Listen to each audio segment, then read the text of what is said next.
Hello, I wanted to show you some ArcGIS apps running on various mobile devices, actually various platforms.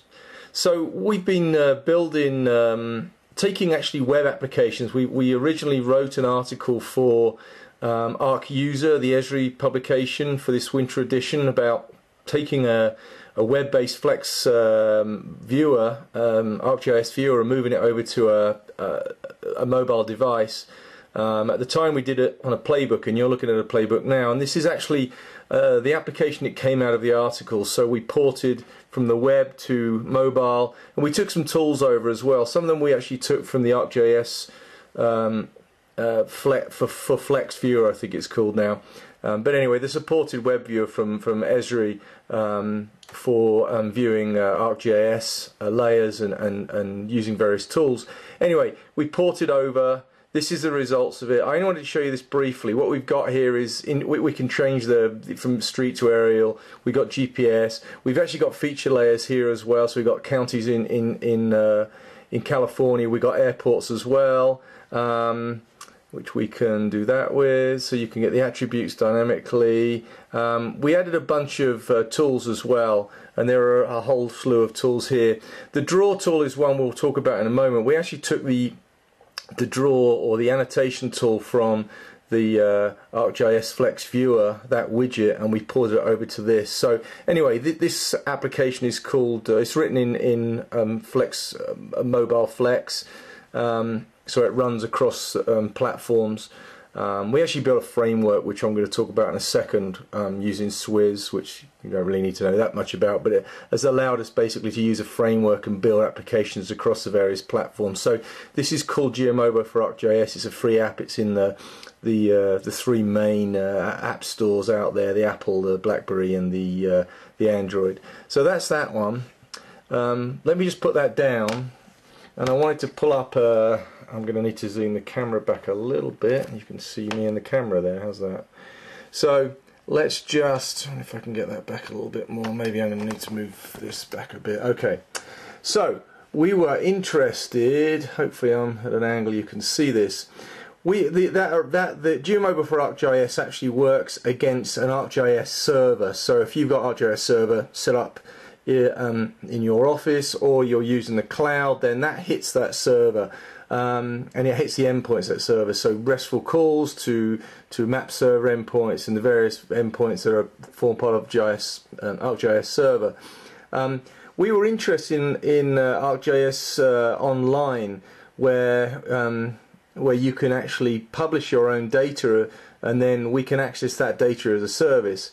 So we started playing with that. We use the existing framework. Again, it's a Flex mobile app running, in this case, running on an iPad. And so we took a service and thought, well, can we load that in this framework? And yes, we can. And here it is. We've actually just loaded here a service from ArcGIS Online. Now you'll see it's not quite as clear. It looks like there's a veneer across the top of it. What we did was we loaded the service. So whatever makes up that service, and then we added on top of that another dynamic service. So if you like, we actually added on top of the existing stuff that was set up in ArcGIS Online. And in this case, and I'm going to zoom right out. Let's see if we can go all the way out. There we go. So that's actually the service which is set up for San Diego from ArcGIS Online. And when this loads, you will see that what we've overlaid on top of this is weather data. So we actually set up a configuration file for this mobile application to load. It loads the ArcGIS Online service, and then on top of that it loads a dynamic service which is weather data. And if we zoom all the way out, we can see that we have weather data. Actually, you'll see little bits of it here. I wanted to show you the East Coast because there's some storminess over there. But anyway, it's a fully interactive map.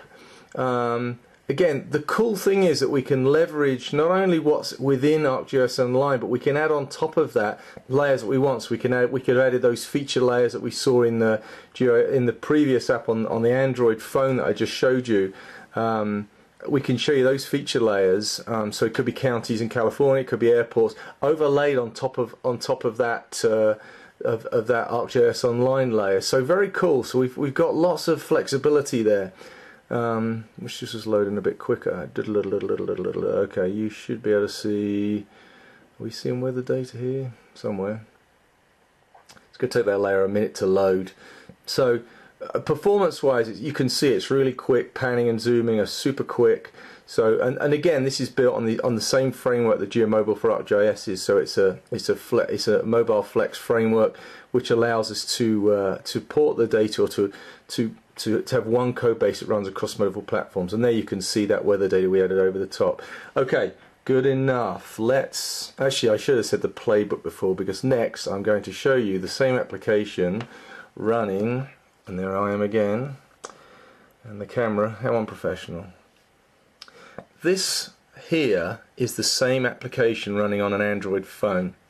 So when we first looked at the iPad there, we saw this data. Now you can actually see this data, which is just purely from, we've actually taken out the weather data here, so we didn't load from the weather data. And so we've got these pins that you can actually hit, and let's see if I can, on this small phone it's kind of tough, there we go.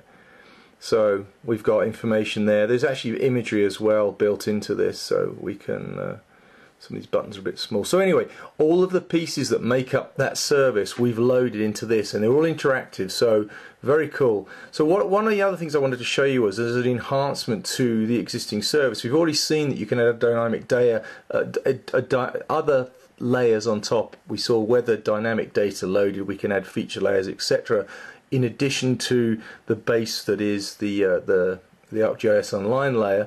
Let's add a tool as well. Now we spoke about the fact that we actually used the draw tool. We ported the draw tool over from the Flex Viewer and moved it into this mobile world. It's actually active in the GeoMobile for ArcGIS application that I showed you first of all, that you can get, like I said, for free. But this is the same tool. We've just basically brought it over and put it in here again. So let's see if we can actually use this tool on top of ArcGIS Online that we've loaded. So I'm going to actually close this window when we've actually selected the tool, because just for real estate, because this is obviously a 4.3 inch, I think, Android phone here. So let's just select one of the tools. We'll make it red.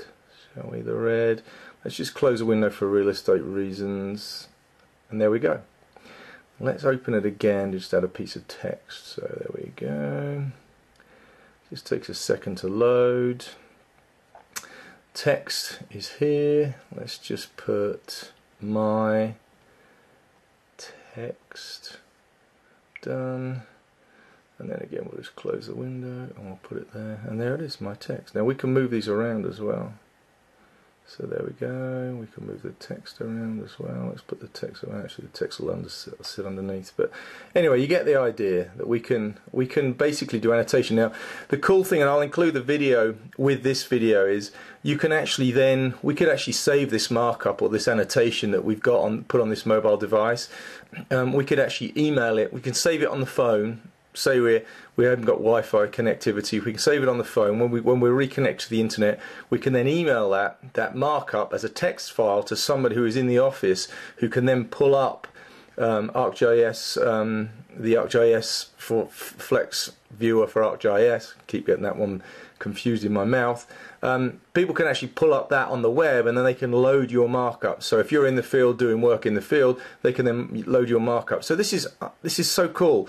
This is so cool that we can actually access ArcGIS Online services, and then we can add on top of that our own dynamic services and tools to interact with that data. So some really cool things happen in the world of mobile. And again, this application runs, it's one code base that runs across multiple devices, and you've seen here the BlackBerry Playbook, you've seen the iPad, and here you're looking at an Android phone. Very cool. Thanks for watching.